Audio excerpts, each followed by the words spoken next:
Bien, comencemos.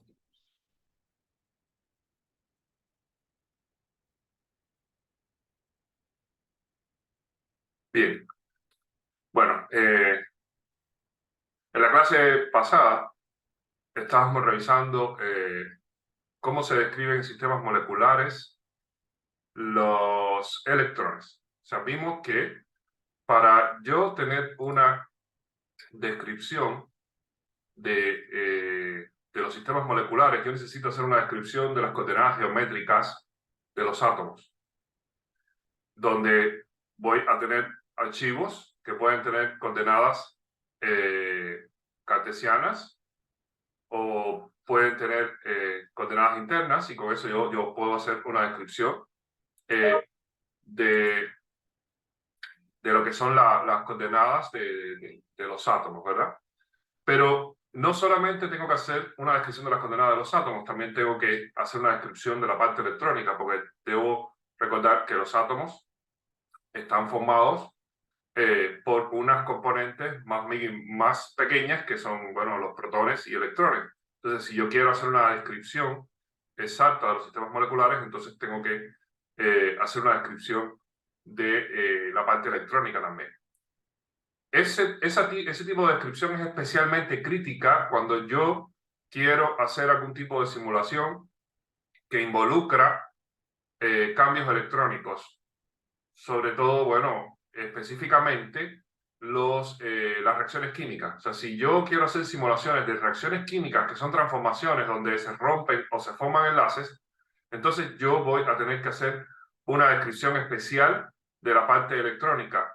Si yo no estoy haciendo simulaciones que involucren ruptura o formación de enlaces, entonces sí podría tener alguna descripción un poco más burda, pero en función de lo que yo quiera simular. O sea, hay veces que me interesa simular cosas tan específicas donde los electrones deben ser descritos. En todo caso, lo ideal es que las componentes electrónicas sean descritas siempre. Vamos a ver que hay restricciones computacionales que no permiten que eso suceda.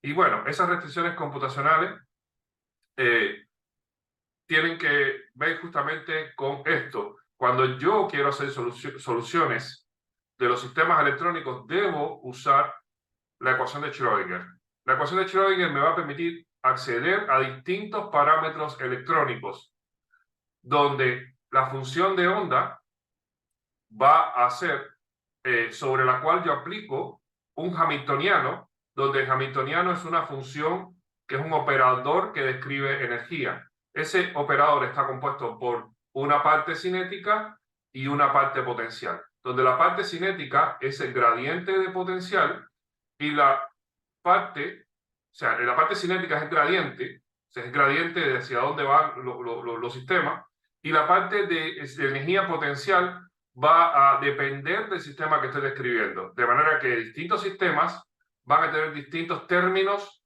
de energía potencial. Esos términos de energía potencial pueden ser muy sencillos, pero la mayor parte de las veces son muy complejos.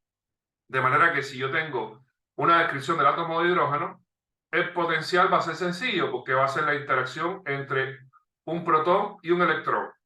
Pero si ya yo tengo el helio, este potencial se vuelve muy complejo porque ya voy a tener dos protones y dos electrones y voy a tener que describir las interacciones entre cada uno de ellos.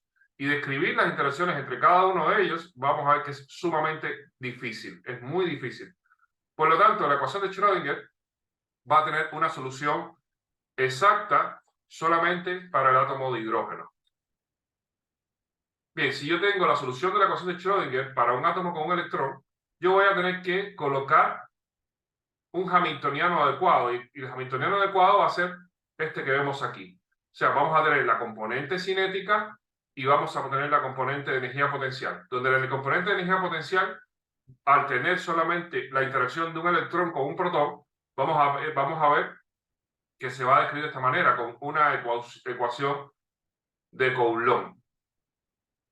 Sin embargo, este término de potencial, como les decía, ya va a ser muy complicado para átomos superiores a los hidrógenos. Entonces, vamos a ver que los hamiltonianos van a llevar a ecuaciones diferenciales que van a ser imposibles de resolver. La manera de resolver estas ecuaciones diferenciales va a ser de manera aproximada. Y para eso hay que hacer un conjunto de consideraciones. Bien. Primero, la primera aproximación que se va a hacer ya la llamada aproximación de Bohr-Oppenheimer. Y la aproximación de Bohr-Oppenheimer se define como un desacoplamiento de los movimientos electrónico y nuclear. ¿En qué consiste esto? Bueno, lo que vamos a decir en la aproximación de Bohr-Oppenheimer es que va a haber diferencias en cuanto al movimiento de los núcleos y los electrones debido a una diferencia dimensional. Cuando yo tengo la descripción de sistemas que tienen diferencias en dimensión, yo puedo olvidarme del movimiento de uno de ellos para describir el movimiento del otro. Por ejemplo, pongamos el ejemplo de que si queremos describir el movimiento de un elefante y le colocamos una hormiga a ese elefante caminando encima de él. Si yo quiero describir el movimiento del elefante, a mí no me va a interesar para nada qué está pasando con la hormiga. Y si yo describo el movimiento de la hormiga, no me va a interesar para nada qué es lo que está pasando con el elefante. Eso debido a que la hormiga tiene una masa muy pequeña comparada con el elefante. Desde otro punto de vista, el elefante tiene una masa muy grande comparada con la hormiga. Entonces, ninguno de ellos va a perturbar al otro. O sea, yo puedo hacer la descripción del movimiento del elefante y la hormiga ni va a existir en el sistema que yo voy a usar. O yo puedo hacer el movimiento de la hormiga y la hormiga estaría caminando por un espacio grande donde a mí no me va a interesar si es un elefante o no. Lo mismo sucede cuando consideramos el movimiento de las personas o consideramos el movimiento de los planetas. Sabemos que las personas están caminando encima de un planeta. Sin embargo, cuando yo estudio con física, mecánica, el movimiento de las personas, yo no considero qué está pasando con el planeta. O sea, yo no estoy considerando que un planeta se está moviendo al mismo tiempo que las personas se mueven. O sea, si yo quiero estudiar a las personas, yo me olvido que existe el planeta. Al mismo tiempo, si yo quiero estudiar el movimiento de los planetas, pues yo me olvido del movimiento de todas las personas que están encima del planeta. ¿Por qué razón? Bueno, porque realmente lo que pasa con las personas encima del planeta es insignificante para yo describir los movimientos. O sea, si yo quiero estudiar la Tierra, el movimiento de la órbita de la Tierra alrededor del Sol, no se considera para nada cuántas personas existen en la Tierra. Lo que se considera es la masa de la Tierra y su movimiento.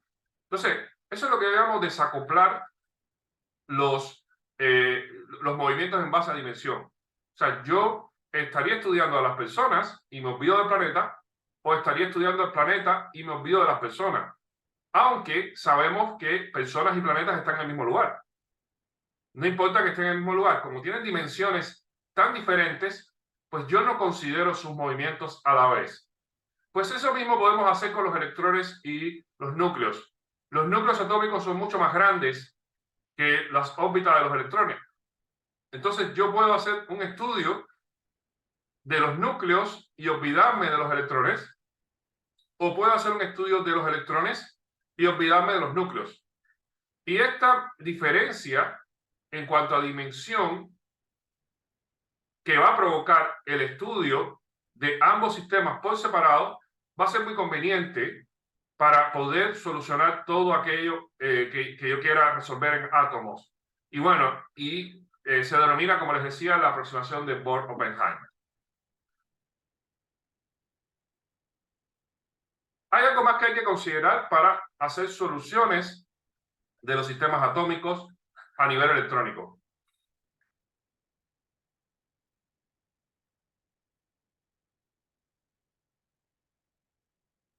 Bien, eso que debemos tener en cuenta es que hay un enunciado que se llama el principio de exclusión de Pauli. Y este principio dice lo siguiente, que la función de onda debe ser antisimétrica. O sea, la función de onda, que es ese espacio matemático que vimos ya que no tiene significado cuando por sí mismo, pero sí tiene significado cuando está elevado al cuadrado, porque es el espacio donde se contienen a los electrones con la máxima probabilidad. O sea, si llevamos la derivada, o sea, si hago la integral de la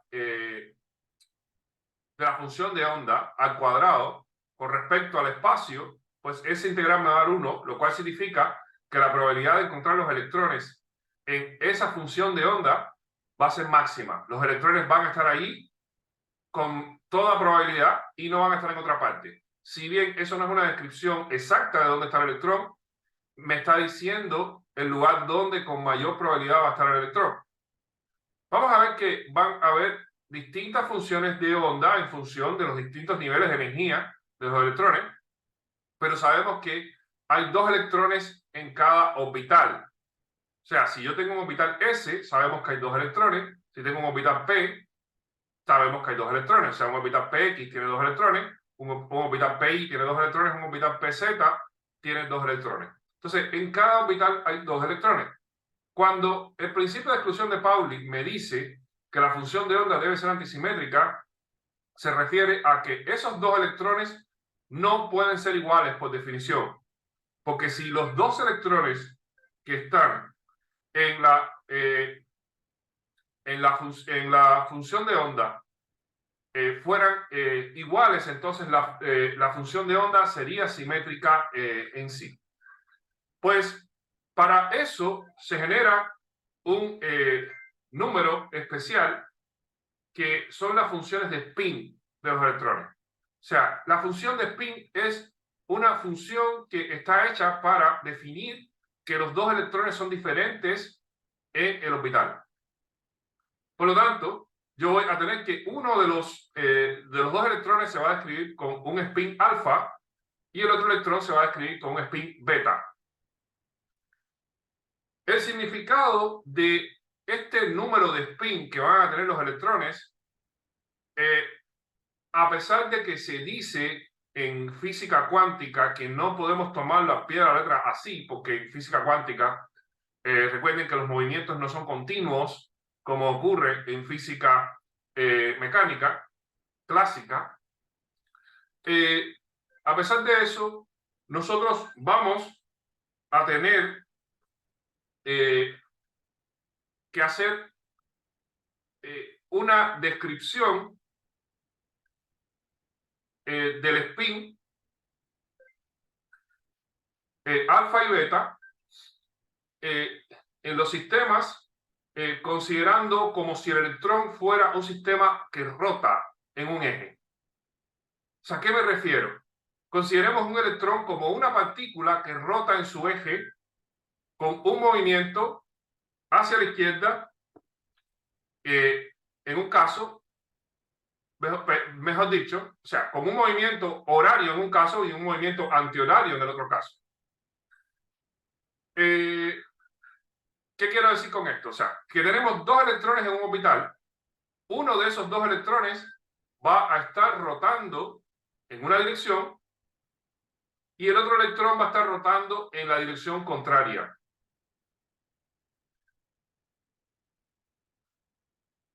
Esa rotación es la que va a crear la diferencia entre los 2 electrones. Nuevamente, en física cuántica se dice que esto no es así a pie de la letra, porque hay que recordar que los sistemas a nivel electrónico no son continuos, son discontinuos. Pero si nosotros fuéramos a hacer una analogía con lo que pasaría en el electrón con respecto a los sistemas clásicos, tenemos que considerar que el electrón podría estar rotando en 2 direcciones distintas, en una dirección horaria en un caso y en una dirección antihoraria en el otro caso. Al electrón cuando rota en una dirección se le va a definir como alfa, al electrón cuando rota en la otra dirección se va a definir como beta. Por lo tanto, si yo quiero hacer una descripción de los electrones en la función de onda, entonces yo voy a tener que hacer una descripción de la función de onda para ese electrón que va a tener el spin alfa, que significa que está rotando en una dirección, por ejemplo, horaria, y para el electrón que va a tener una rotación en dirección antihoraria y va a ser el spin beta. De esa manera, cuando yo quiero representar un electrón en los electrones en la función de onda. Por ejemplo, si yo tuviera 4 electrones y los quisiera representar con funciones de onda, tendría que generar una función que es mucho más compleja que decir solamente una función y ya. O sea, la variable de función tendría la representación de los 4 electrones haciendo combinación entre sus espines alfa y beta. De manera que cuando yo coloque los 4 electrones, ellos van a tener que tener componentes que sean finalmente diferentes. Para hacer una representación más sencilla de esta complejidad, se definió lo que se llamó el determinante de Slater. El determinante de Slater lo que hace es que define que la función de onda realmente va a ser una matriz que va a contener a los 4 electrones. Por ejemplo, si yo tuviera un sistema de 4 electrones, va a contener a los 4 electrones con sus espines alfa y beta, generando todos estos términos que, como ustedes pueden ver, en total terminan siendo una combinación de 4 por 4. O sea, si yo tengo 4 electrones, el determinante de Slater va a ser una matriz de 4 por 4. En esta matriz vamos a tener los orbitales donde se van a colocar estos electrones, que son el orbital A y el orbital B, con los electrones formando los espines alfa y los espines beta. Por lo tanto, lo que les quiero transmitir con esto es que la función de onda puede llegar a ser algo realmente sumamente complicado. No es tan sencillo como colocar una función phi y ya así fácil de resolver. No, nunca va a ser fácil de resolver porque además de que los potenciales pueden ser muy complicados y dar hamiltonianos que son realmente difíciles, eso lo vamos a tener que resolver sobre una matriz que tiene que ser antisimétrica y que va a tener que obligatoriamente tener una descripción del spin. Bueno, a partir de estas complicaciones salen las aproximaciones que permiten resolver sistemas moleculares. Nuevamente, como les decía, la ecuación de Schrödinger es mi objetivo. Es lo que yo debo resolver para yo poder sacar información electrónica de los sistemas moleculares. Pero ya vimos que la ecuación de Schrödinger solamente va a estar definida de manera exacta para el hidrógeno. Cualquier complicación por encima del hidrógeno ya no va a ser soluble con la ecuación de Schrödinger a nivel computacional con los computadores que tenemos. Ya solamente tener más de 2 partículas va a hacer que el sistema sea complejo. Por lo tanto, yo voy a tener que buscar alguna manera de hacer útil estos sistemas a través de la resolución de la ecuación de Schrödinger. Porque a mí realmente lo que me interesa resolver no es ni el hidrógeno ni el helio. A mí me interesa resolver moléculas grandes, moléculas que pueden ser moléculas orgánicas. Puede ser, por ejemplo, la glucosa. Si a mí me interesa resolver la glucosa, estoy hablando de un sistema que contiene varios carbonos, varios oxígenos, varios hidrógenos. Si a mí me interesa resolver, por ejemplo, un aminoácido, es un sistema que contiene varios carbonos, varios hidrógenos, varios nitrógenos, oxígenos. Entonces, yo necesito resolver sistemas moleculares grandes para que realmente esto que hemos conversado sobre la ecuación de Schrödinger tenga alguna utilidad.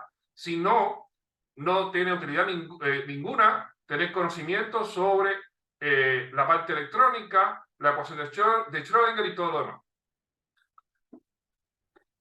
Bien, para eso se generaron los métodos de cálculo computacional y una rama de la química que se llama química teórica.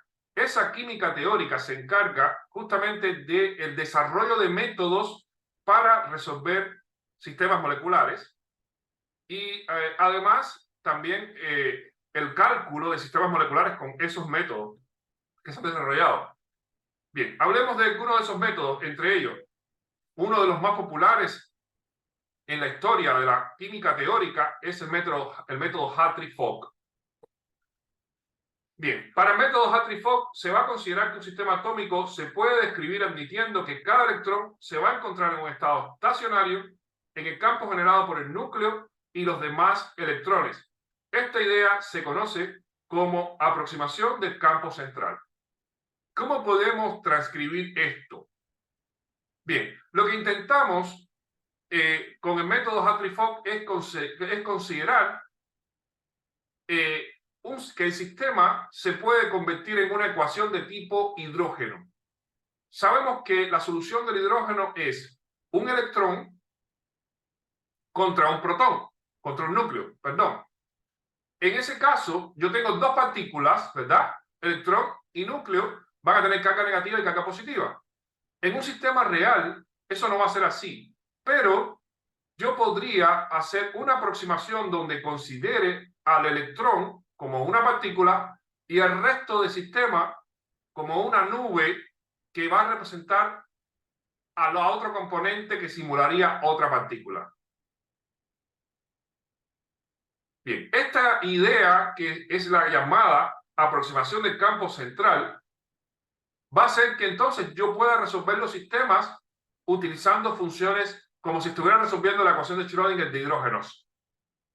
Ahora, no sería tan sencillo como resolver la ecuación de Schrödinger de un hidrógeno, porque aquí tendríamos que hacer esto para todos los electrones del sistema.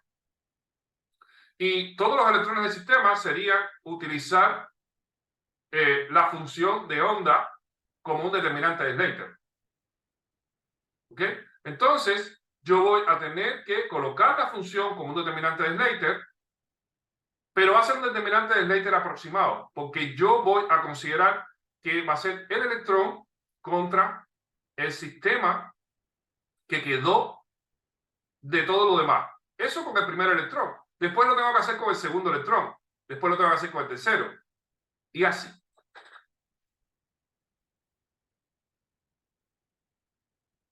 Bien, esto es un método que va a ser aplicado, o sea, la base es convertir a los sistemas moleculares en sistemas de tipo hidrogenoide.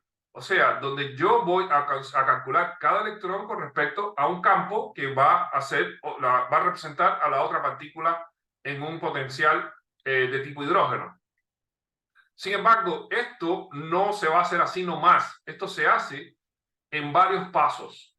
Entonces, si yo voy a aplicar un método Hartree-Fock, voy a tener lo siguiente. Primero, se supone que la función de onda de muchos cuerpos va a ser un determinante de Slater de orbitales de una partícula. Y esto va a garantizar la antisimetría de la función de onda y va a considerar energía de intercambio entre los sistemas. Porque vamos a ver que cuando yo hago la construcción del electrón contra los demás sistemas, entonces yo tengo que hacer cada uno de los electrones punto a punto, pero va a haber términos de interacción conjunta que podría estar perdiendo en ese tipo de cálculo.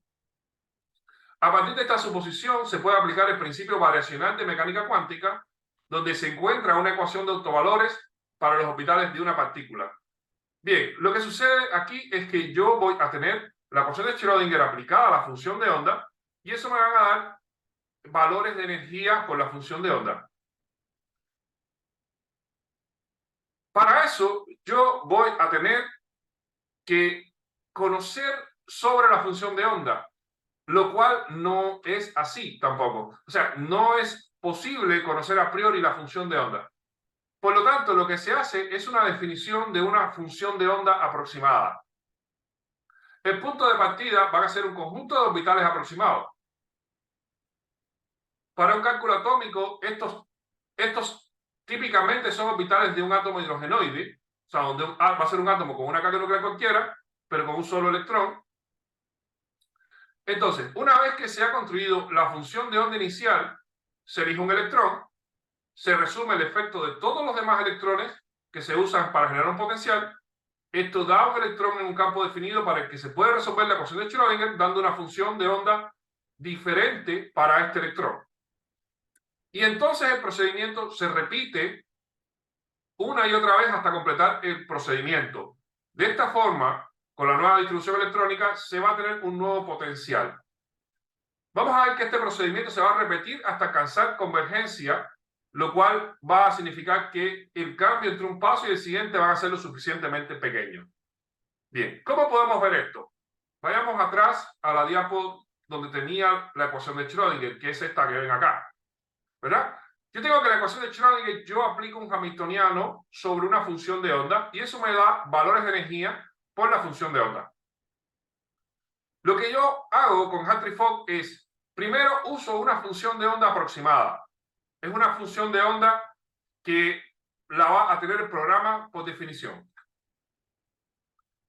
Yo calculo el hamiltoniano, aplico el hamiltoniano siguiendo la forma Hartree-Fock, o sea, tomando un electrón y viendo el efecto que da el resto de la nube de electrones sobre él. Después tomo el segundo electrón y aplico el efecto de la nube de electrones sobre él y así. Y obtengo valores de energía para ese primer paso. Con esos valores de energía, yo voy a poder hacer correcciones sobre la función de onda. O sea, la función de onda la voy a poder corregir y la voy a transformar en una nueva función de onda. ¿Por qué? Porque los valores de energía van a permitirme, van a estar definidos y van a permitirme que yo haga esa transformación en la función de onda. Una vez que yo tengo eso, yo vuelvo a aplicar el hamiltoniano sobre la nueva función de onda y voy a obtener nuevos valores de energía. Y con esos valores de energía voy a nuevamente obtener una función de onda mejorada. Con esa función de onda mejorada, vuelvo otra vez a aplicar hamiltoniano, vuelvo otra vez a tener valores de energía y vuelvo con esos valores de energía nuevamente a mejorar la función de onda. De manera que en este proceso se está armando el orbital, se están armando los orbitales y se están obteniendo cada vez mejores valores de energía. O sea, yo estoy convergiendo valores de energía, pero también estoy determinando la forma de los espacios, el espacio matemático de esta función de onda a medida que pasa, que se van avanzando en los pasos. Entonces, va a haber un momento donde se va a alcanzar la convergencia, que es cuando las transformaciones no van a llevar a grandes cambios.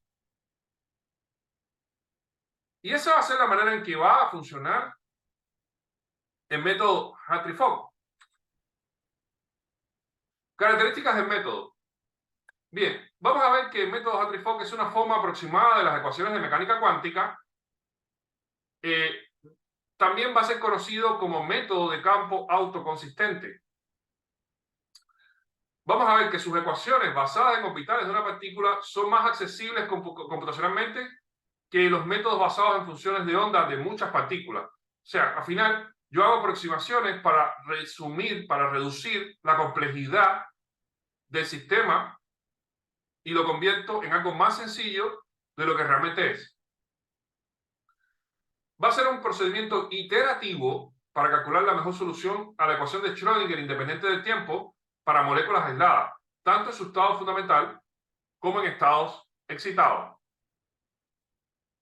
La interacción de un único electrón en un problema de muchos cuerpos con el resto del electrón del sistema se aproxima promediándolo como una interpretación de dos cuerpos, entre dos cuerpos, tras aplicar la ecuación de la aproximación de Born-Oppenheimer.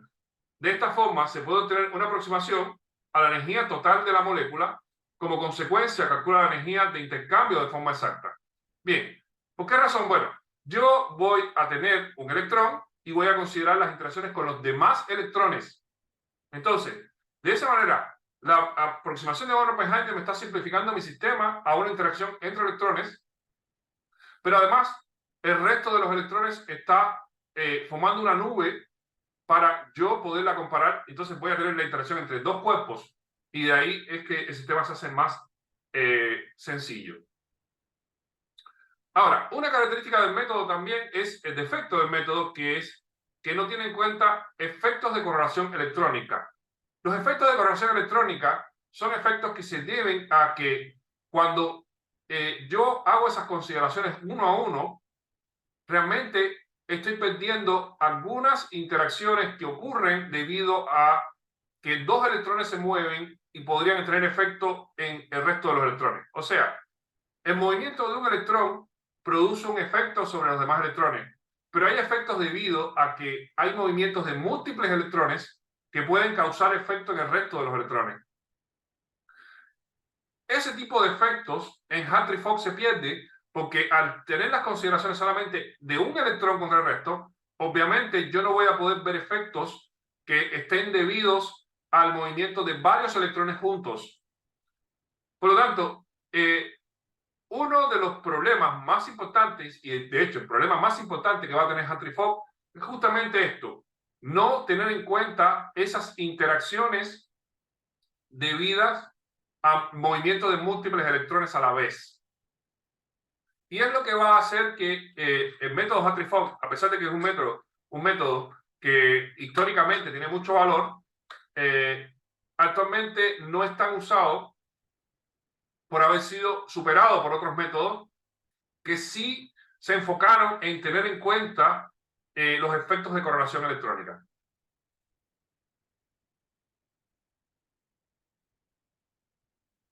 Los métodos Hartree-Fock quizás hoy en día no sean tan usados, pero siguen siendo muy importantes. Y sobre todo debido a que a partir de los métodos Hartree-Fock se originaron los llamados métodos semiempíricos. Los métodos semiempíricos, vamos a ver que van a tener algunas características que los hacen muy útiles a la hora de hacer cálculos químicos. Revisemos lo que son los métodos semiempíricos. Bien, los métodos Hartree-Fock, o también llamados métodos ab initio, requieren de un gran poder computacional. Se necesitan métodos para explicar estructuras especiales, estabilidad y propiedades y predecir nuevas propiedades de moléculas aún no descubiertas. Eso es lo que se busca realmente con los métodos de cálculo teórico. Bien, la filosofía básica de los métodos semiempíricos es introducir aproximaciones y simplificaciones a través de parámetros que se ajustan haciendo usos de datos experimentales a fin de reducir el tiempo de cálculo y el consumo de recursos computacionales. Bien, ¿de qué se trataría esto? Lo que va a hacer los métodos semiempíricos es que van a tener bases de datos con cálculos ya adelantados de sistemas que tienen algún tipo de estandarización. O sea, que si yo quiero aplicar un método Hartree-Fock, en vez de tener que hacer los cálculos de todo, yo podría tener algunos parámetros ya previamente calculados, de manera que no voy a tener que hacer el cálculo de todo, y eso me va a hacer que el cálculo sea mucho más rápido y mucho más factible en tiempos más cortos y en computadoras más sencillas. Los métodos semiempíricos de química cuántica están basados en el formalismo de Hartree-Fock, pero hacen muchas aproximaciones y obtienen algunos parámetros de datos empíricos. Vamos a ver que son muy importantes en química computacional por tratar grandes moléculas donde el método de Hartree-Fock sin aproximaciones es muy caro. El uso de parámetros empíricos va a aparecer para permitir la inclusión de algunos efectos de correlación en los métodos. O sea, los métodos semiempíricos podrían estar diseñados para ayudar a considerar efectos de correlación, pero no necesariamente.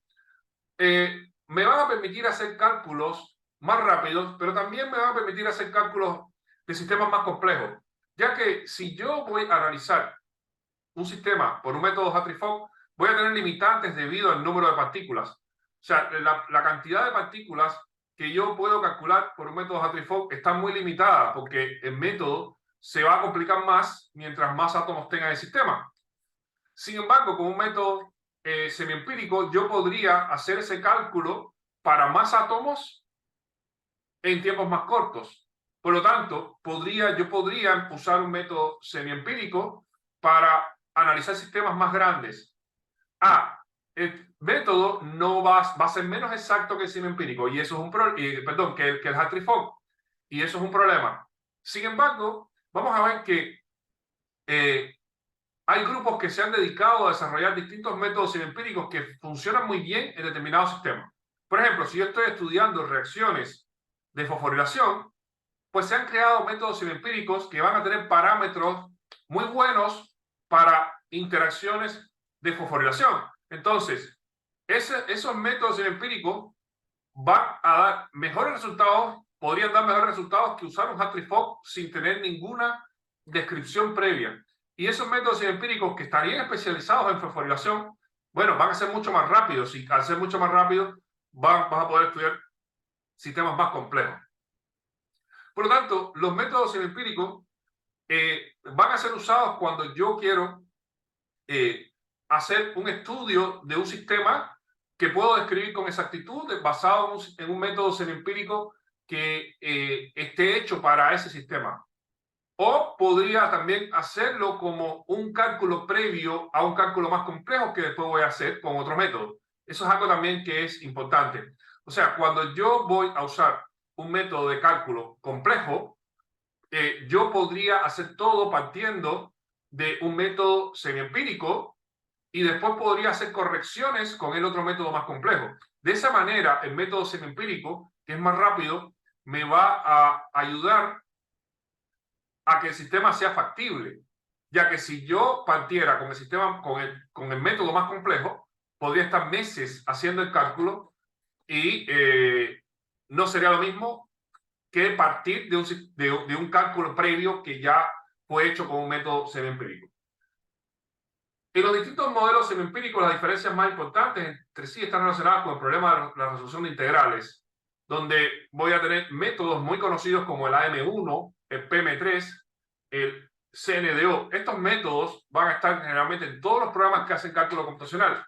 Son métodos más bien históricos. Vamos a ver que todos estos métodos se han desarrollado muchísimo en los últimos años. Por lo tanto, es difícil que actualmente realmente termines haciendo un cálculo serio con un método como AM1 o PM3.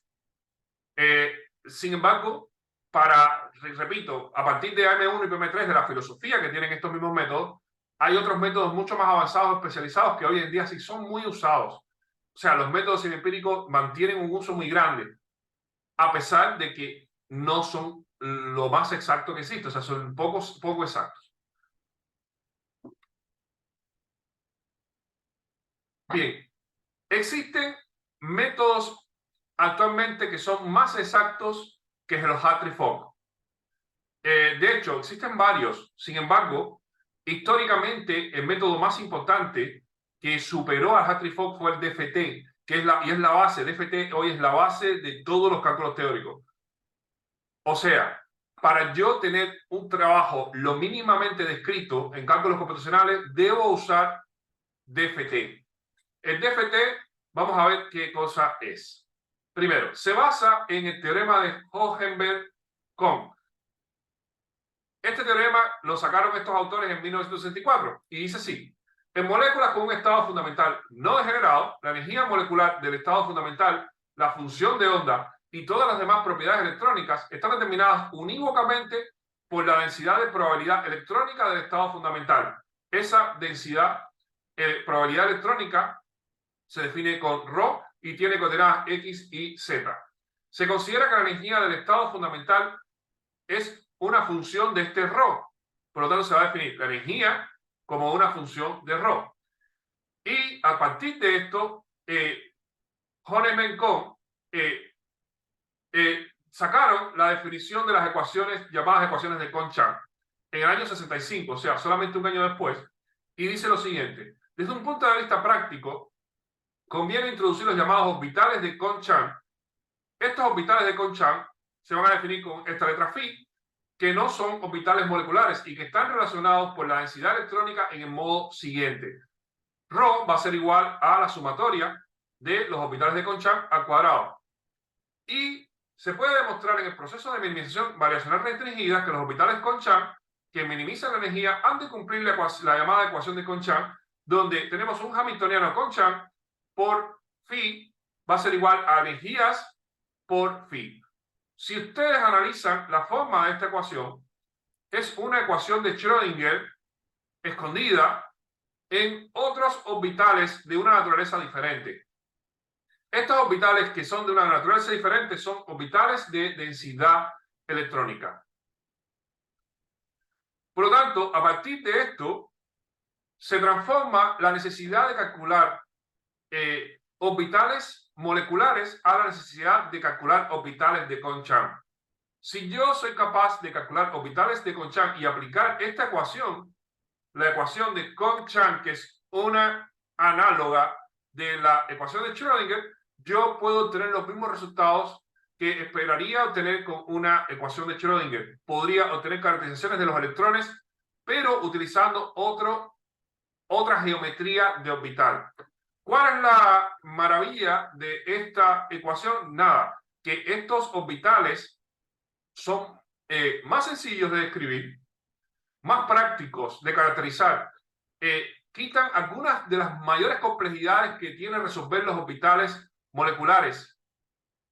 Por lo tanto, con menos poder de cómputo, permiten llegar a muchos mejores resultados, permiten llegar a resultados muchísimo mejores que los que tendría un método de Hartree-Fock. DFT significa Density Functional Theory, o sea, teoría del funcional de densidad. Y el funcional de densidad es justamente este RO sobre el cual queremos trabajar. Entonces, lo que hacemos es un cambio de variable. Se hace un cambio de variable y el DFT lo que va a hacer es intentar resolver esa nueva variable, los orbitales que están asociados a esa nueva variable. Bien, en un estado electrónico fundamental de capa cerrada, los electrones están apareados en los orbitales de Conchan. O sea, al mismo, como igual sucede con los orbitales moleculares o los orbitales atómicos, los orbitales de Conchan también van a contener un par de electrones.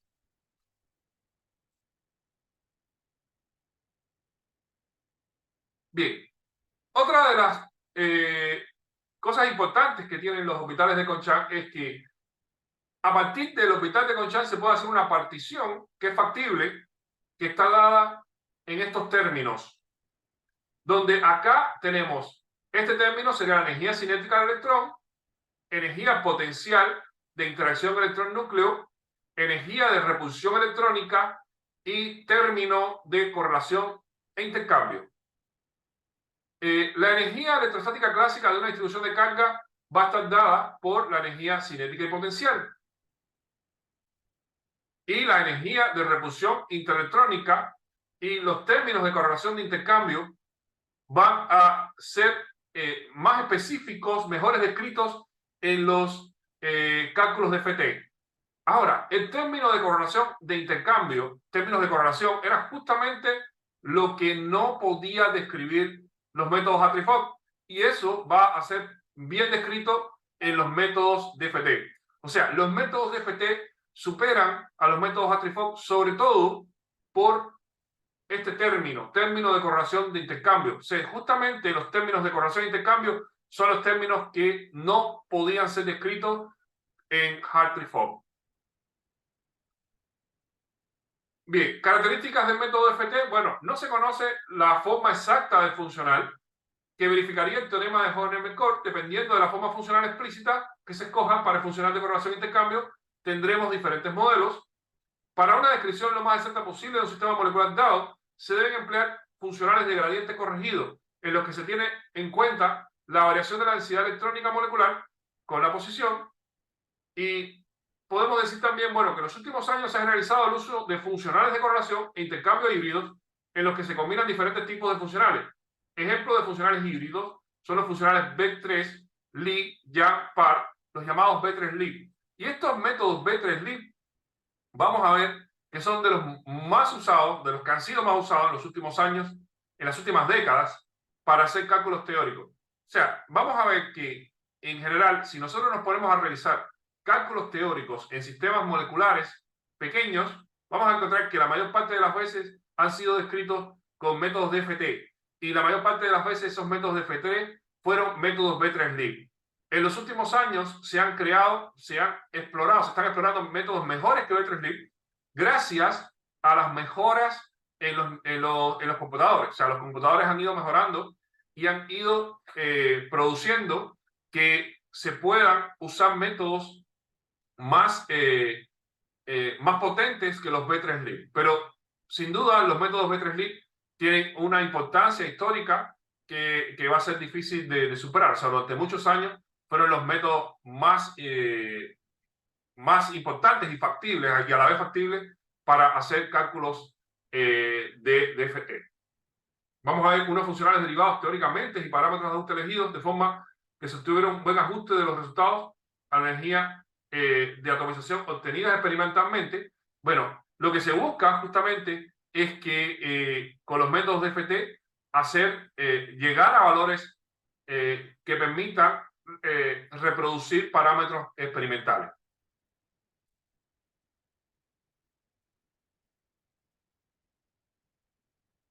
Bien, entonces, si nosotros hacemos un resumen sobre lo que esperamos de métodos computacionales para hacer cálculos moleculares, bueno, es lo siguiente. Lo que esperamos es que se pueda calcular la mayor cantidad de moléculas posibles, sean las que sean. Sabemos que podemos, por definición, de manera exacta, solamente resolver el hidrógeno, y eso no es útil. Es útil poder resolver cualquier sistema molecular, y los sistemas moleculares van a estar compuestos por muchísimas partículas. Entonces, necesitamos los métodos que permitan resolver todas esas partículas. Los métodos que podemos usar, al no poder ser exactos, van a tener que basarse, sin dudas, en aproximaciones. Vamos a tener que los cálculos se van a encarecer computacionalmente con el aumento del número de átomos. Y vamos a tener que las distintas teorías, semiempíricos, Hartree-Fock y DFT, se van a aplicar según el sistema analizado y lo que se busque en este sistema. ¿Qué es lo que puedo obtener de estos cálculos para moléculas? Bueno, primero, puedo obtener geometrías adecuadas de las moléculas. O sea, con los cálculos, sean semiempírico, Hartree-Fock o DFT, lo que yo busco obtener es geometrías adecuadas a los sistemas. Hacer una buena descripción de la superficie de energía potencial. Recuerden que la superficie de energía potencial la debo describir desde el punto de vista atómico y desde el punto de vista electrónico para yo tener una superficie de energía potencial más exacta. O sea, si yo solamente me quedo a nivel del átomo y me olvido los electrones, esa superficie de energía potencial va a ser menos exacta. A nivel electrónico, la superficie de energía potencial me va a intentar dar toda la información posible de las energías de los orbitales de los electrones, que serían como tal los orbitales moleculares de los sistemas. ¿Cómo yo sé que lo que obtengo sirve para algo y no es un artefacto, no es un artificio? Bueno, lo que yo hago es que yo hago cálculos sobre espectros que me den las moléculas. O sea, si yo sé, por ejemplo, yo tengo una molécula determinada a nivel experimental, yo con esas moléculas puedo determinar distintos espectros. Por ejemplo, espectros ultravioletas, espectros infrarrojos, espectros de cualquier naturaleza. Pues los cálculos teóricos, si obtienen geometrías adecuadas, si hacen descripciones adecuadas, van a ser capaces de reproducir la forma de esos espectros. ¿Qué quiere decir eso? Que yo podría estar explicando a nivel molecular por qué los sistemas tienen los espectros que tienen. O sea, nuevamente, a nivel experimental, yo lo que hago es que introduzco la sustancia en un solvente, por ejemplo, o en estado sólido, o en el estado que sea, lo introduzco en un aparato que me mide un espectro. Y esos espectros tienen relación con características atómicas, características electrónicas, emisiones que se producen a nivel electrónico, etc. Con los cálculos teóricos yo puedo hacer determinaciones geométricas del sistema y determinaciones de los niveles de energía de los electrones, y con eso yo puedo intentar reproducir esos espectros que me dan los sistemas a nivel experimental. Si los espectros que yo obtengo con mis cálculos coinciden con los espectros que se obtienen de manera experimental, pues entonces yo tengo modelos computacionales que son adecuados con los resultados experimentales. Y eso es lo que se busca. Por lo tanto, yo necesito tener métodos que sean versátiles, que permitan usar la mayor cantidad de sistemas moleculares.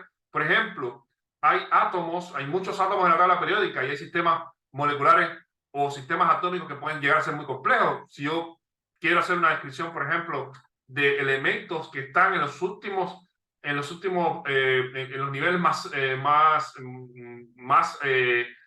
bajos de la tabla periódica, o sea, si quiero hacer caracterizaciones de lantánidos, de átomos que son muy complejos como el plomo, yo tengo que tener sistemas en DFT o en semiempírico o en Hartree-Fock que sean capaces de describir eso de manera lo más exacta posible. O si tengo sistemas orgánicos, entonces tendría que tener método Hartree-Fock, semiempírico o DFT, que sean capaces de describir los enlaces entre carbonos, hidrógenos, nitrógenos y oxígenos. Todo eso es diferente. Entonces, van a haber métodos computacionales que van a estar orientados a solucionar sistemas orgánicos y van a haber otros que van a ser mejores para hacer soluciones de sistemas inorgánicos, de metales, de lantánidos, de otro tipo de sistemas. El caso es que se han desarrollado distintos métodos computacionales que han ido respondiendo a las distintas demandas, a sistemas más complejos y a sistemas menos complejos. Ahora, en el caso de compuestos orgánicos, que es lo que nos interesa a nosotros, porque los compuestos orgánicos son el comienzo de las definiciones de proteínas, de ADN, etc. En ese caso, lo que yo necesito es tener una descripción de la mayor cantidad de átomos posible para poder estudiar la mayor cantidad de sistemas posibles. Vamos a ver que por los métodos teóricos que se basen en cuántica no va a ser posible estudiar sistemas muy grandes, porque si yo introduzco muchos átomos, entonces no voy a poder calcular, o sea, los métodos no van a poder con toda esa cantidad de átomos. Entonces, hay métodos semiempíricos de FT y de FT hoy en día que pueden abordar más números de átomos que hace 10 años, pero me estoy refiriendo, por ejemplo, máximo 50 o incluso pueden ser 100 átomos, pero siempre va a tener que ser reducido comparado con los sistemas moleculares que nos podrían interesar, los sistemas moleculares de interés biológico. Ya que esos sistemas moleculares de interés biológico podrían ser como esto: proteínas que están contenidas, donde están contenidos muchísimos átomos, pero además, si yo quiero hacer una descripción buena de la proteína, la debería hacer en su entorno. Y su entorno puede ser que está rodeada de solvente, de agua, o incluso puede ser algo como esto que estamos viendo aquí, que es una proteína rodeada de una membrana, rodeada de agua, rodeada de iones. Esto tiene muchísimos átomos, miles de átomos, miles de átomos. Este tipo de sistema, si se pudiera resolver con cuántica, sería maravilloso, pero no es posible. O sea, vamos a ver que cuando yo tengo sistemas muy grandes, los métodos cuánticos no me van a ser útiles para hacer una descripción de todo el sistema.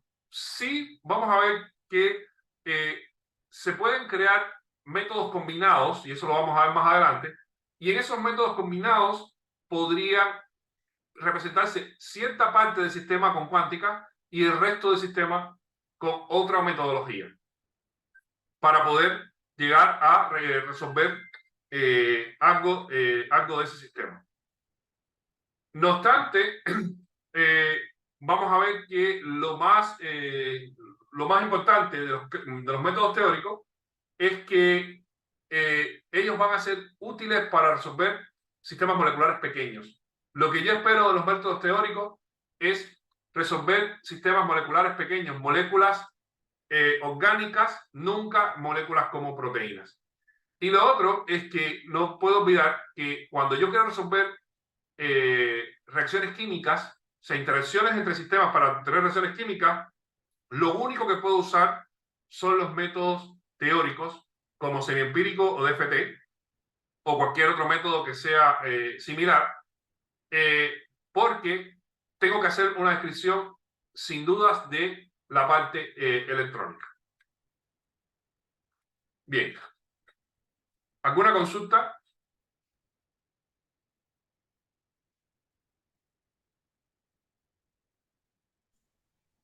No, profe, por ahora no.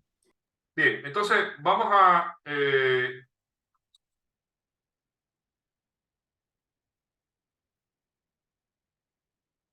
ver que para resolver los sistemas moleculares grandes se va a usar lo que se llama mecánica molecular. Y vamos a ver en qué consiste la mecánica molecular a partir de ahora. Bien, vamos a tener que los sistemas moleculares de interés biológico son sistemas grandes. Por ejemplo, el ADN es un sistema que está formado por muchísimos átomos. Las proteínas están formadas por muchísimos átomos, pero además estos sistemas colocados en solventes son también muy grandes. También hay sistemas que son de interés biológico, pero que son artificiales, como estos, por ejemplo. Estos son dendrímeros, son polímeros estrellados que se usan mucho en la nanotecnología y se usan mucho en interacciones con sistemas biológicos. Todo eso también pasa a ser de interés biológico. También tenemos que hay cosas importantes, interesantes con respecto a las interacciones entre proteínas. O sea, a mí me interesa el estudio de proteínas, pero me interesa también cómo se interaccionan las proteínas entre ellas. Entonces, para yo poder estudiar las interacciones entre proteínas, también necesito, desde el punto de vista químico, tener métodos que sean capaces de describir muchos átomos. Entonces, necesito usar métodos que vayan más allá de lo que fueron los métodos teóricos, porque los métodos teóricos me permiten resolver sistemas moleculares con pocos átomos. Bien, vamos a enmarcar esto en lo que es el ámbito de la proteómica. Y vamos a ver para esto, bueno, ramas de la proteómica. Primero, la proteómica de expresión, que se encarga del estudio de la abundancia relativa de las proteínas y de sus modificaciones post-transcripcionales. La proteómica estructural, que se encarga de la caracterización de la estructura tridimensional de las proteínas. Y la proteómica funcional, que se encarga de la localización y distribución subcelular de proteínas y de las interacciones que se producen entre las proteínas y otras moléculas con el fin de determinar su función. La simulación molecular fundamentalmente puede aportar a lo que es la proteómica estructural, donde nosotros vamos a estar interesados en caracterizar la estructura tridimensional de las proteínas. Y esta estructura tridimensional va a estar relacionada con las funciones que tienen esas proteínas, pero como un ente único. Recordemos sobre las proteínas. Son macromoléculas que desempeñan una gran cantidad de funciones en las células, en los seres vivos. Forman parte de estructuras básicas de tejidos, músculos, tendones, piel, uñas. En todo eso hay proteínas. Y desempeñan funciones metabólicas y reguladoras esenciales para el organismo. Por ejemplo, asimilación de nutrientes, transporte de oxígeno y otros componentes en la sangre, inactivación de componentes tóxicos, etc. Todo eso tiene como funcionan las proteínas. Y vamos a ver que las proteínas van a estar constituidas por carbonos, hidrógenos, oxígenos y nitrógenos. Además pueden contener azufre, pueden contener también fósforo y pueden también tener en su composición hierro, cobre, magnesio, yodo. Todos estos elementos pueden estar en cantidades minoritarias, pero pueden estar. Entonces, los métodos para describir proteínas tienen que tener sobre todo descripciones adecuadas de carbono, hidrógeno y oxígeno y nitrógeno. Bien, antes de continuar, bueno, tomemos 10 minutos de receso y estaríamos entonces aquí a las 14:20.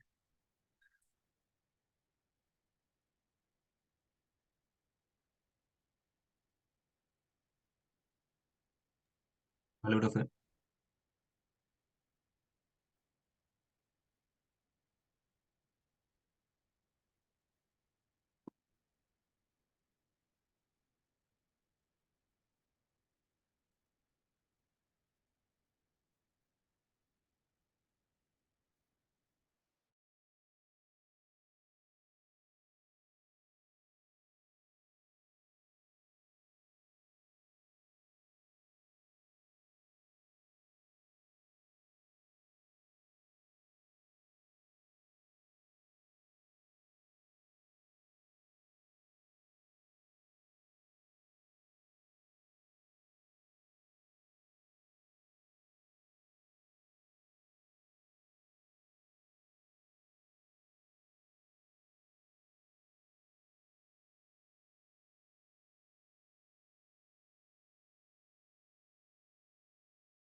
Bien, continuamos.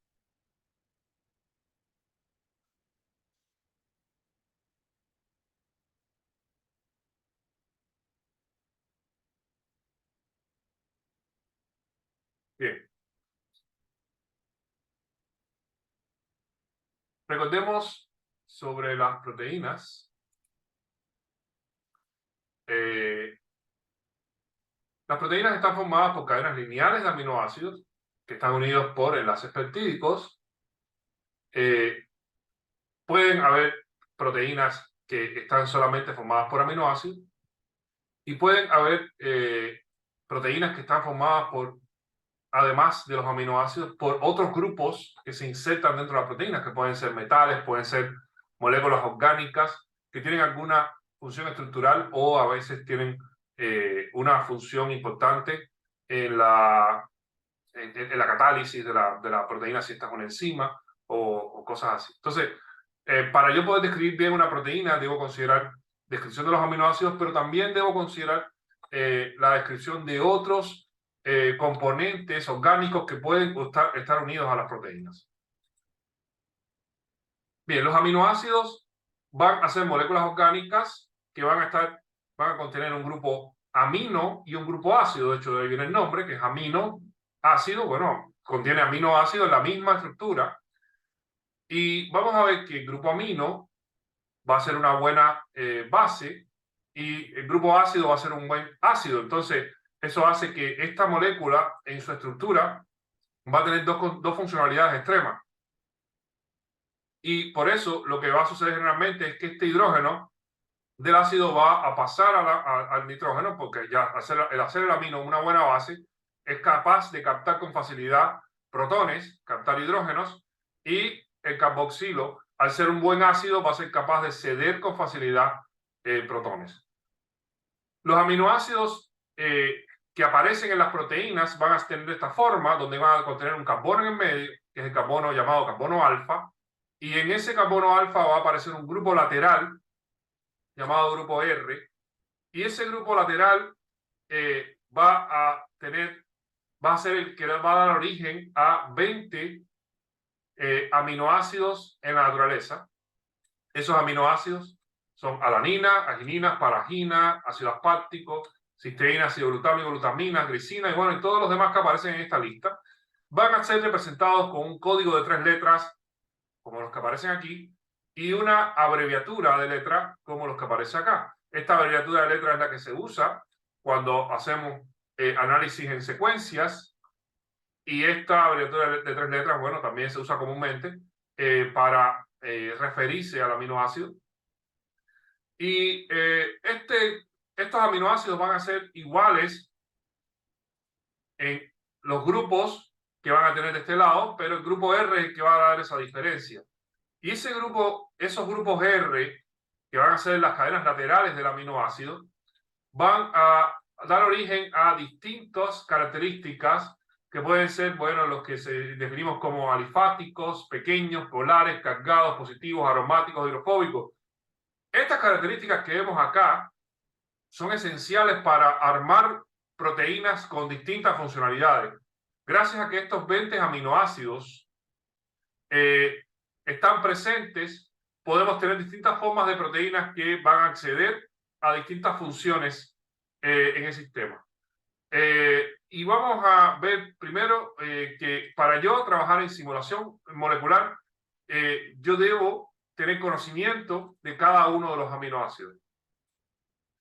Primero, están los aminoácidos alifáticos, compuestos orgánicos, en particular hidrocarburos, en los que los átomos de carbono se unen formando cadenas abiertas y ramificadas a través de enlaces sencillos. Hidrofóbicos, compuestos que son repelidos por el agua o que no se pueden mezclar con ella. Aromáticos, compuestos que presentan anillo de benceno en su estructura. Cargados, compuestos que presentan en una carga formal positiva o negativa. Polar, compuestos que exhiben características eléctricas positivas en un extremo y características negativas en el otro, pueden asociarse con agua que a la vez es sumamente polar.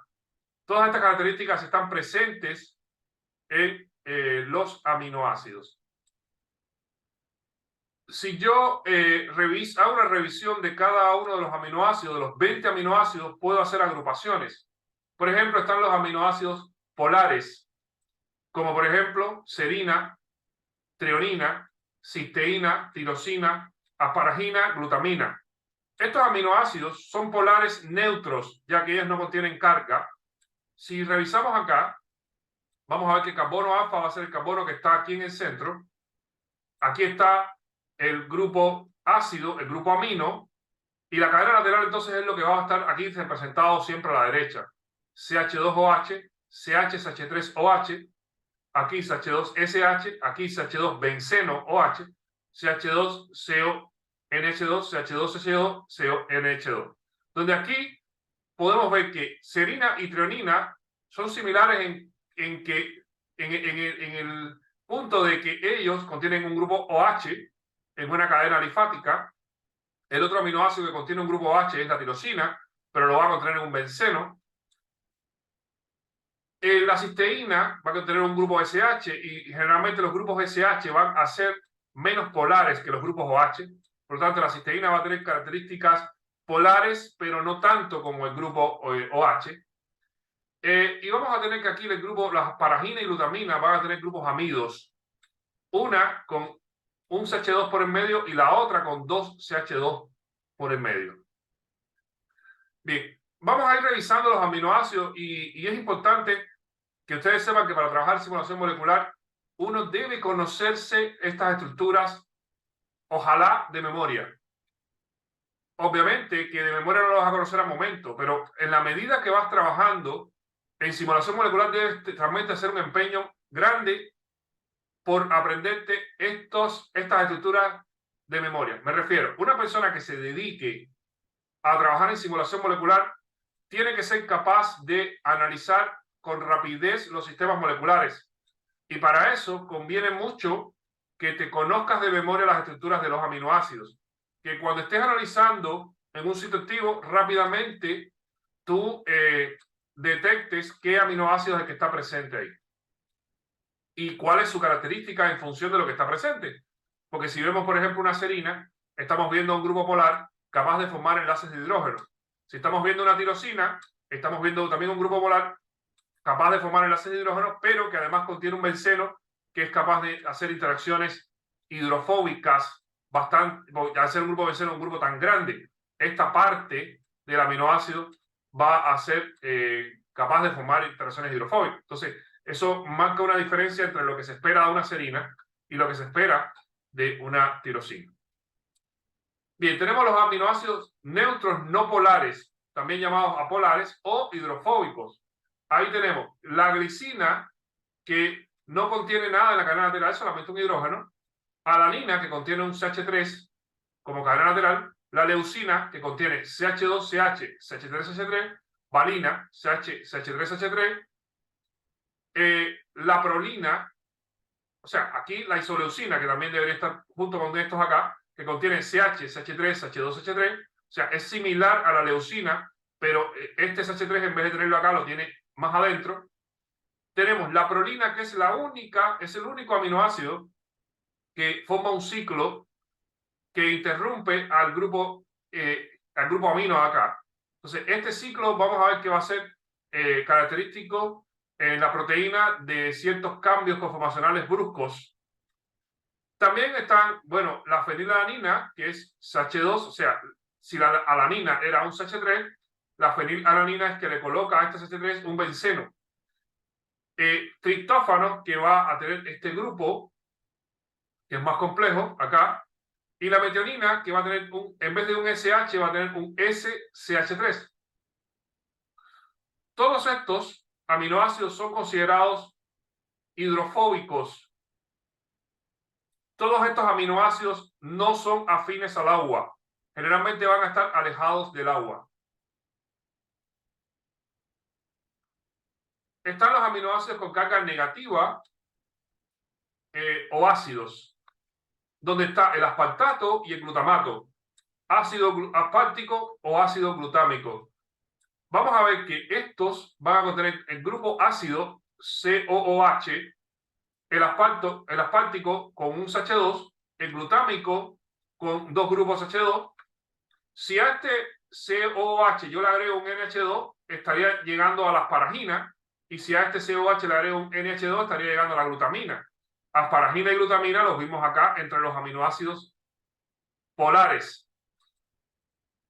Por tener el grupo NH2 ya deja de ser un ácido y pasa a ser un aminoácido polar.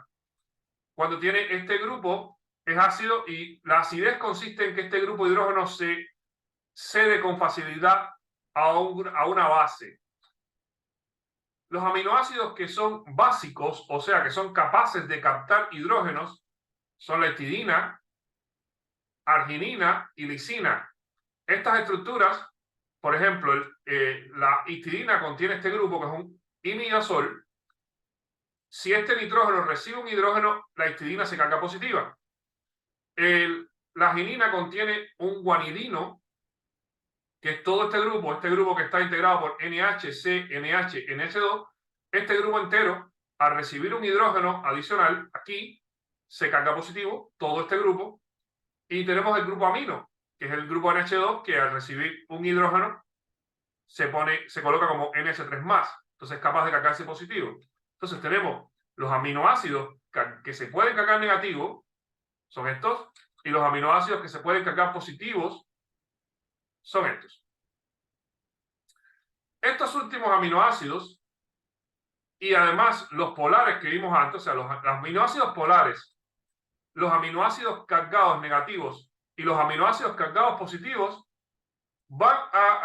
podrían estar así teniendo interacciones entre ellos o también expuestos al solvente, expuestos al agua. Normalmente podrían estar expuestos al agua estos y no podrían estar expuestos los aminoácidos hidrofóbicos o no polares.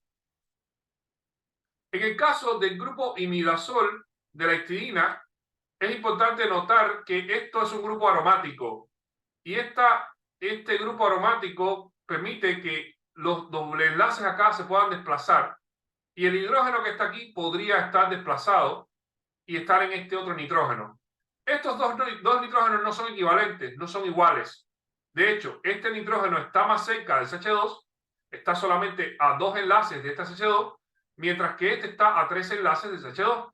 Por lo tanto, no es lo mismo tener un hidrógeno aquí que tenerlo acá.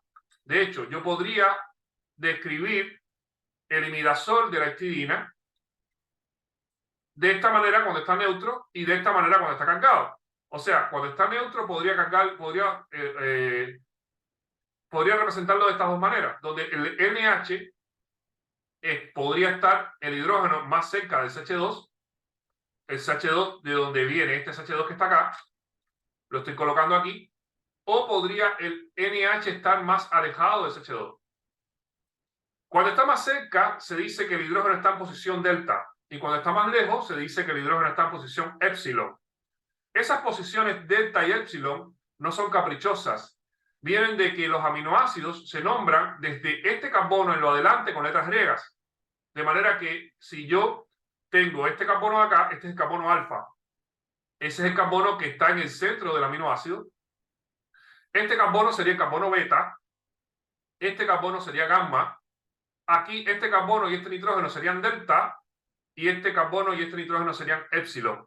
Por lo tanto, si yo coloco el hidrógeno en el nitrógeno delta, sería un hidrógeno, un NH delta, y si lo coloco acá, sería un NH épsilon. La misma representación de letras griegas la puedo hacer en todos los aminoácidos. Por ejemplo, aquí en el guanidino yo tengo carbono alfa, carbono beta, carbono gamma, carbono delta, carbono épsilon, y así continúo con letras griegas. ¿Ok? Por todos los aminoácidos lo mismo. Así que aquí yo tengo carbono alfa, carbono beta, carbono gamma, y estos dos carbonos serían delta. Cuando yo tengo la histidina cargada, entonces yo tendría los hidrógenos colocados en los dos nitrógenos. Y esto me estaría indicando que el imidazol está cargado positivo. En ese caso, bueno, tengo hidrógenos en los dos. Entonces, en ese caso se refiere como imidazol protonado.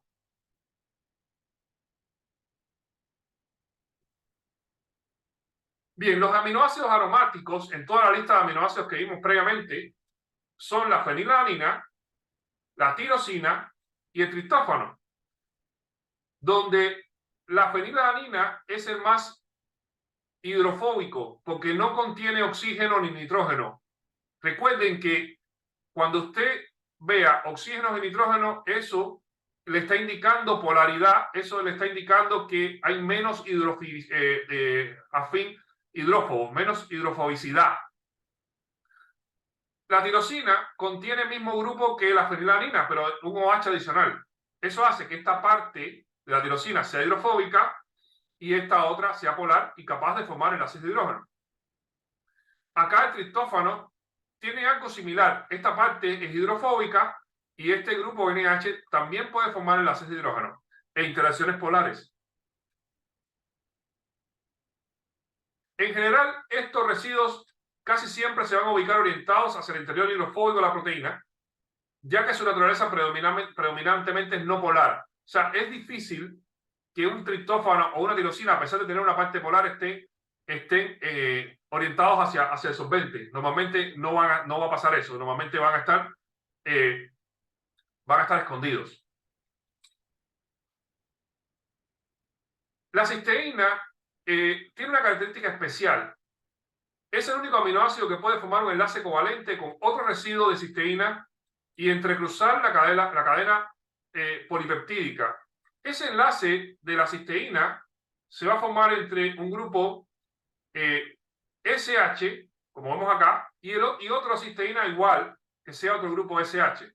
Y eso va a formar lo que se llama un puente disulfuro, donde un azufre va a quedar interactuando con otro azufre, con otra cisteína, y eso va a hacer que se cicle, que se conecte, que ocurra un enlace ahí y ayuda al plegamiento de las proteínas.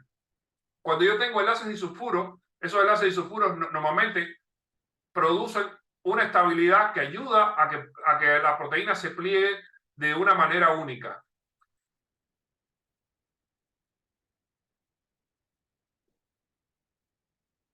Tenemos que la glicina y la prolina son aminoácidos singulares, ya que estos parecen tener una influencia directa en la conformación de la cadena polipeptídica.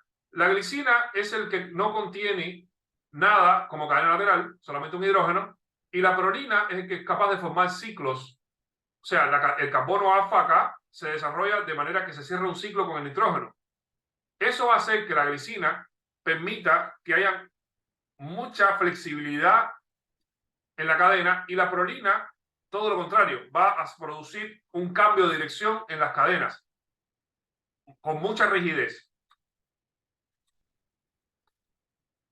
Tenemos que la estructura general de los aminoácidos es que ellos van a existir, no van a existir así como mostrábamos acá con el carboxilo con hidrógeno y el amino sin hidrógeno acá, sino que ellos van a formar una estructura catiónica y una estructura aniónica, y esto que está en el medio, donde el aminoácido está con una carga negativa y una carga positiva a la vez. Esta estructura en el aminoácido se llama suiterión. El suiterión consiste en que el aminoácido va a tener carga negativa en una parte de la molécula y carga positiva en la otra parte de la molécula.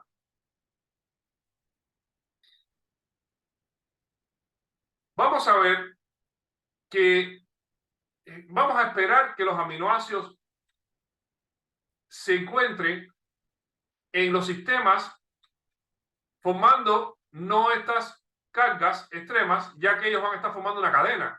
Y cuando ellos forman una cadena, estas dos partes reaccionan y forman lo que es el enlace peptídico. El enlace peptídico entonces va a ser que lo que más va a abundar en la proteína son estos enlaces intermedios, grupos carbonilo y grupos NH formando amidas. Ahora, la cadena va a terminar en alguna parte. En la parte que termine, sí vamos a tener un grupo carboxilo terminal y un grupo N terminal. El grupo N terminal normalmente va a estar cargado, como aparece aquí, y el grupo carboxilo terminal va a estar cargado también, como aparece aquí. O sea, el grupo N terminal va a estar cargado positivo, el grupo C terminal va a estar cargado negativo. Eso va a ocurrir así en condiciones fisiológicas. Lo que se espera es que los aminoácidos estén con determinadas cargas según las condiciones fisiológicas. Y las condiciones fisiológicas normalmente son un pH entre 6,5 y 7. Por lo tanto, lo que se espera es que los aminoácidos a ese pH 6,57 van a tener unas cargas ya bien definidas, donde difícilmente van a tener otros estados de carga. Por ejemplo, lo esperable es que los grupos que se cargan negativos, como aspartico y glutámico, van a estar cargados negativos, o sea, los carboxilos van a estar sin los hidrógenos. Y lo que se espera es que los grupos que se cargan positivos, como arginina y lisina, van a estar cargados positivos. Mientras que las histidinas van a estar en un intercambio donde podrían estar neutros o cargados positivos. Eso se debe a que los valores a ese pH, al pH fisiológico, va a permitir esos cambios de protonación en algunos aminoácidos y en otros no. O sea, lo va a permitir en la histidina, pero no lo va a permitir ni en los aspartatos, glutamatos, ni en las argininas, ni lisinas. Vamos a ver que los péptidos van a ser un tipo de moléculas formadas por la unión de varios aminoácidos mediante enlaces peptídicos. Y si yo tengo péptidos, bueno, voy a tener dipéptidos, tripéptidos, tetrapéptidos, oligopéptidos, polipéptidos, según la cantidad de aminoácidos que estén aportando al sistema. O sea, si son 2 aminoácidos, 3, 4, o si son más de 10, entonces van a ser polipéptidos. Si son un grupo grande, pero no llegan a 10, van a ser oligopéptidos. Vamos a tener que las proteínas van a ser polipéptidos muy grandes, donde vamos a tener muchos aminoácidos, más de 100 aminoácidos, ya entonces estamos en presencia de proteínas. Proteínas que pueden contener desde 100 aminoácidos hasta miles de aminoácidos. Si contienen miles de aminoácidos van a ser gigantes. Si contienen 100 aminoácidos van a ser proteínas más bien pequeñas. En las estructuras de las proteínas vamos a tener que los 20 aminoácidos van a estar presentes en una secuencia lineal. Esa secuencia lineal va a tener un código que se puede seguir en las cadenas que se forman la proteína con una secuencia única por cada proteína. No sé, alanina, glutamina, valina, treonina, aspartico, prolina, glicina. Eso sería la continuidad de la secuencia y eso se va a llamar estructura primaria. Esas estructuras primarias van a ser capaces de formar algunas estructuras especiales como las alfa hélices y las sábanas betas, y eso se va a llamar estructura secundaria. Y cuando varios conjuntos de alfa hélices y sábanas betas se juntan, van a formar lo que se llama la estructura terciaria. Y si varias estructuras terciarias se juntan, entonces se forma lo que se llama la estructura cuaternaria. La complejidad de una estructura proteica se puede analizar de manera sencilla si se toman en cuenta estos niveles de organización en las proteínas. Entonces, la estructura de las proteínas va a estar determinada por la cadena de aminoácidos que las representa, la disposición en el espacio de esos aminoácidos. Porque, por ejemplo, puede ser que esta alanina está muy lejos de la glicina aquí en la secuencia, pero si yo tengo la secuencia ya desarrollada, puede ser que la alanina esté justamente al frente de la glicina, porque el enrollamiento va a ser que un aminoácido que esté aquí va a estar cerca de un aminoácido que está lejos en la secuencia, pero que en la proteína va a estar cerca. Entonces eso es lo que se va a producir por el enrollado y que va a ser, va a ser complejo de describir. Tenemos que la estructura primaria, bueno, la secuencia, es la secuencia de aminoácidos que va a estar, que va a describir la proteína. La estructura secundaria va a estar compuesta por los órdenes especiales que alcanza la proteína. Entonces, la estructura primaria va a depender del orden de los aminoácidos, o sea, qué aminoácido está primero, qué aminoácido está después. Y yo podría hacer una representación así plana de que, bueno, primero hay una serina, después una glicina, cisteína, alanina, glicina, ¿verdad? Donde aquí tengo los enlaces peptídicos de cada uno de los aminoácidos y las cadenas laterales con los grupos que van a diferenciar cada uno de los aminoácidos. Esas estructuras pueden pasar a una estructura secundaria cuando yo tengo las formaciones de alfa hélices y láminas beta. Esas formaciones de alfa hélices y láminas beta van a estar favorecidas por enlaces de hidrógenos que van a formar los aminoácidos, los grupos NH y CO de los aminoácidos. O sea, gracias a estos grupos que son capaces de formar enlaces de hidrógeno, ellos van a formar van a contribuir a que se formen estos dos tipos de estructuras, donde la cadena lateral va a favorecer la formación de este tipo de alfa hélices o va a favorecer la formación de láminas beta. La estructura terciaria va a ser el modo en que la cadena polipeptídica se va a plegar en el espacio, es decir, cómo se enrolla la proteína. Se va a llamar estructura terciaria la disposición tridimensional de todos los átomos que componen a una proteína. Vamos a encontrarnos que en esta estructura terciaria van a haber alfa hélices, que están aquí representadas en este color medio rojizo, láminas beta, que es lo que está representado en este color azul celeste, y van a haber también los llamados coils o los llamados loops. Estos van a ser estructuras que no se van a poder definir ni como alfa hélices ni sábanas beta. Normalmente son estructuras de transición y es lo que está representado aquí en gris. Este ordenamiento de la secuencia en este tipo de estructuras tridimensional va a ser muy importante y no va a ser calculable. O sea, yo no puedo tomar una secuencia, no hay cálculo posible, no hay posibilidad de que yo tome un cálculo y yo con una secuencia logre llegar al enrollamiento de la estructura de la proteína así de manera espontánea. Eso no es posible. Por el momento no es posible. Si fuera posible sería maravilloso porque podríamos ver cómo es que la proteína pasa de la cadena lineal a tener ese enrollamiento. Pero no es posible así. Entonces lo que normalmente vamos a tener es que las estructuras de proteínas tridimensionales van a estar en bases de datos como Protein Data Bank y a partir de esas estructuras enrolladas entonces pueden hacerse otras cosas, pueden hacerse otros cálculos, pueden hacerse otros análisis, etc. Tenemos que la estructura terciaria de una proteína va a ser la responsable directa de sus propiedades biológicas, ya que la disposición espacial de los distintos grupos funcionales va a determinar su interacción con otras proteínas, con ligandos, con todo lo que aparezca a su alrededor. Entonces, este enrollamiento es muy importante y de hecho, si la proteína pierde este enrollamiento, pierde su función. Pasa a ser una secuencia estirada sin ningún tipo de función. La proteína va a estar haciendo sus funciones de manera enrollada. Entonces, de tener información sobre este enrollamiento es fundamental, es esencial, es primordial, es lo que es muy deseado. Tener métodos experimentales que lleguen a estas estructuras es muy importante. Tener cálculos que permitan predecir este tipo de estructuras también es algo muy deseado, porque no todo se puede obtener de manera experimental. Entonces hay cosas que debemos obtener a través de cálculos. De hecho, muchas veces se obtienen proteínas, estructuras de proteínas donde hay zonas que no están bien descritas y con cálculos se puede mejorar esa descripción. Bien, se distinguen tres tipos de estructuras terciarias que sería bueno revisar. Primero, proteínas con estructura terciaria de tipo fibroso.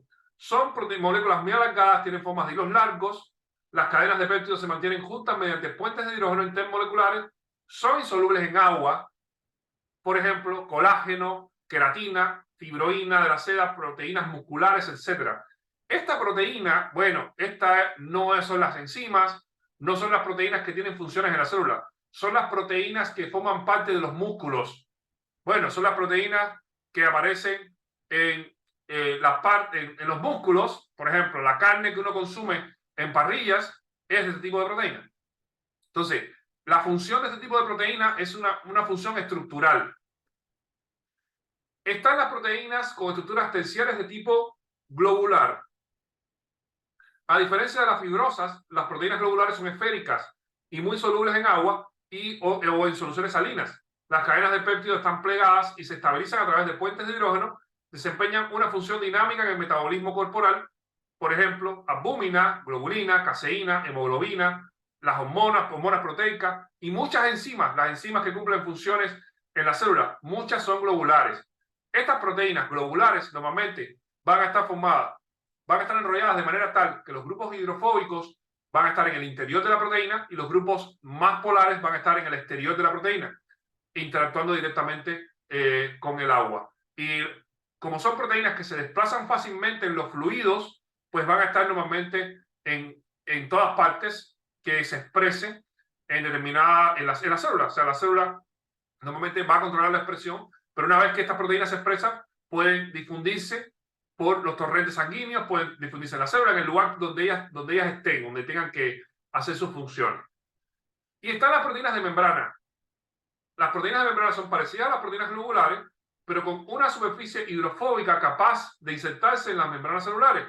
Pueden tener una porción hidrofílica que sobresale por fuera de la membrana, que tiene propiedades de proteína globular. Las cadenas de péptidos están plegadas y se estabilizan a través de puentes de hidrógeno. Se encargan de la comunicación entre el exterior y el interior de la célula. Por ejemplo, canales de potasio, receptores quinasas, etc.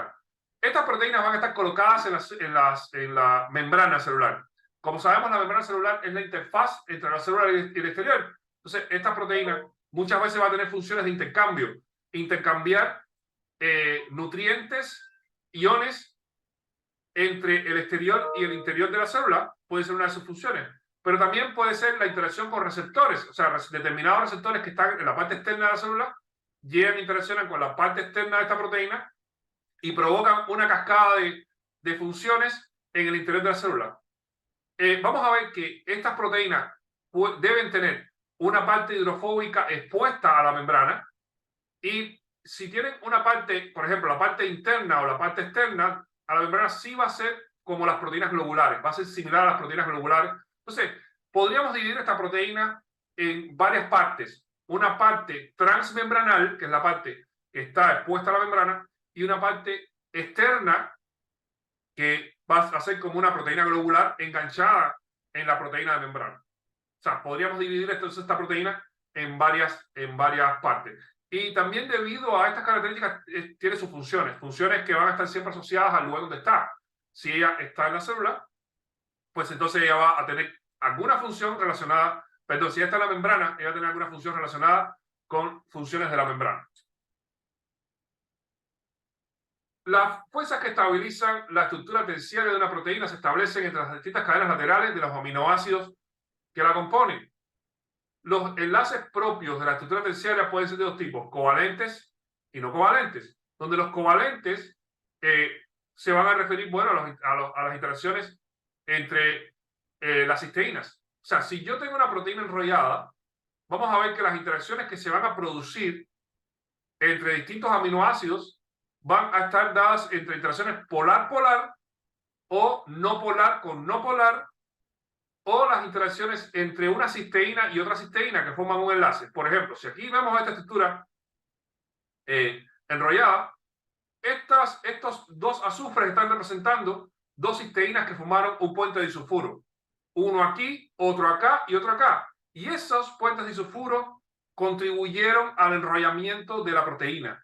Esos puentes disulfuro son muy importantes para que la proteína se mantenga con sus características de enrollamiento. También hay interacciones que son más grandes. Por ejemplo, fuerzas electrostáticas. Si yo tengo grupos cargados, como por ejemplo este aspartato, aquí en este caso, por ejemplo, estoy representando varios tipos de interacciones. Aquí, enlace de hidrógeno entre un grupo que contiene un donor de protones y un aceptor de protones. Tengo también el enlace disulfuro acá. Tengo interacciones hidrofóbicas acá en verde. Y tengo los enlaces iónicos que son entre cargas, donde tengo un carboxilato cargado negativo con un grupo cargado positivo. Entonces, estos tipos de interacciones están contribuyendo al enrollamiento. La estructura terciaria de la proteína induce su esfericidad, de modo que las cadenas laterales con carácter polar a polar se orientan hacia el interior de la macromolécula, evitando las interacciones con el isopente, y forman un núcleo compacto con carácter hidrofóbico. Ese núcleo compacto es debido a las interacciones apolares. Y las cadenas laterales de los aminoácidos polares se localizan en la superficie de la molécula, interaccionando con el agua y permitiendo que la proteína permanezca en disolución. Cuando desaparecen las fuerzas que estabilizan la estructura terciaria de una proteína, esta se desestabiliza y pierde su estructura tridimensional característica. Así también pierde su función y a menudo precipita. Este fenómeno se conoce con el nombre de desnaturalización. O sea, si yo hago algo para que esa proteína pierda su estructura tridimensional, entonces la estructura deja de tener su función. Ese algo que puedo hacer puede ser varias cosas. Puedo, por ejemplo, aumentar la temperatura y la proteína pierde sus interacciones porque a alta temperatura los enlaces de hidrógeno se rompen. También puede ser que coloque un detergente. Un detergente es una molécula que va a tener interacciones con la proteína que va a hacer que la proteína cambie sus interacciones. Entonces, con un detergente la proteína se desnaturaliza también. O sea, hay distintas cosas que puedo hacer para que la proteína pierda su función y se desnaturalice. Desnaturalizar la proteína consiste en que la proteína, en hacer que la proteína pierda su estructura tridimensional. Bien. Cuando yo tengo la proteína formando varias unidades en una estructura cuaternaria, esas unidades pueden ser iguales o diferentes. En el caso de que sean iguales, por ejemplo, dos estructuras que sean iguales y se asocien, estoy hablando de un homodímero. Pero si son dos estructuras diferentes que se asocian, que eso también puede suceder, entonces estoy hablando de un heterodímero. ¿Okay? Entonces, las estructuras pueden estar asociadas como iguales o como diferentes. Bien. Ahora, ya no, hablé de esto ya, los niveles estructurales.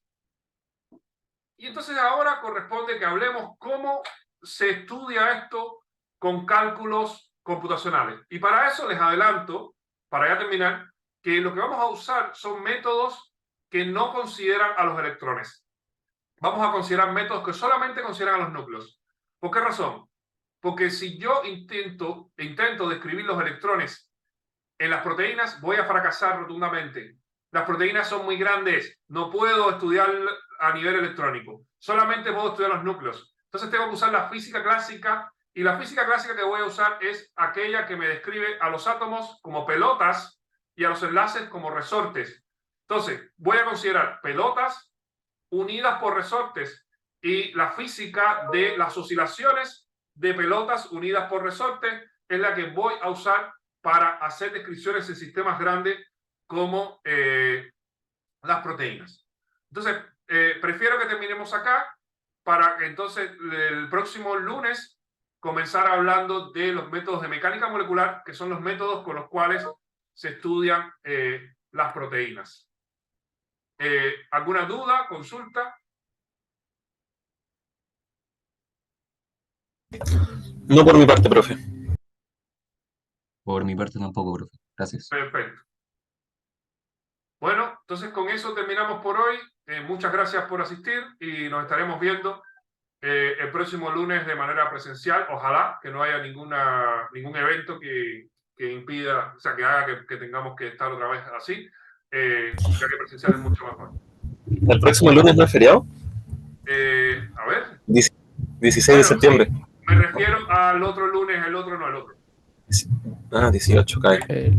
El lunes 25. Exactamente, el lunes 25. Próximo, recuerden que no hay nada. El próximo, bueno, si hay algo, que viene, hay fiesta, asado, empanada. Eso es lo que hay. Así que el otro. Un asado, profe. Los asados, por supuesto. Entonces el otro nos estaremos viendo. Bueno, disfruten las fiestas patrias, disfruten el mes de septiembre y nos estaremos viendo el próximo lunes. ¿Ok? Chao, profe. Nos vemos. Chao, profe. Muchas gracias. Felices fiestas. Felices fiestas.